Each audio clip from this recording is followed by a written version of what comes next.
Sementara itu menghadapi tahun politik 2024, seluruh kepala desa di Kabupaten Oku diminta untuk tetap netral dan tidak boleh memfasilitasi para calon legislatif berkampanye.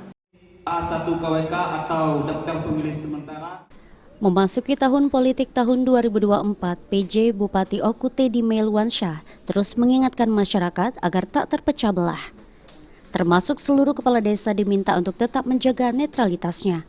Menurut Teddy, para kepala desa diminta untuk tetap terbuka bagi siapa saja untuk sosialisasi atau kampanye. Kepala desa sendiri dilarang untuk memfasilitasi, mendukung atau bahkan ikut mengkampanyekan calon, agar kepala desa dapat menjaga ketentraman di desa dan tidak terpecah belah. Menurut Teddy, kepala desa sendiri tidak memiliki jam kerja seperti ASN sehingga kapanpun dan dimanapun jabatan kepala desa selalu melekat.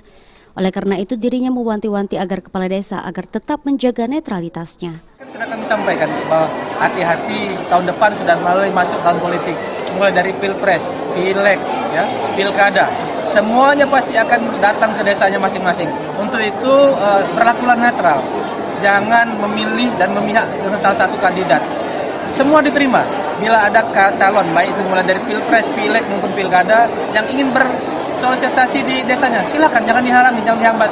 Tapi jangan juga difasilitasi, karena kalau difasilitasi atau diikut kampanye itu sudah melanggar, ada sanksinya tegas, bisa pemberhentian dan ada kurungan pidana bahkan. Dikatakan Teddy terkait sanksi bagi kepala desa yang melanggar, sangat banyak sanksi yang sudah menunggu baik berupa sanksi perdata maupun sanksi pidana.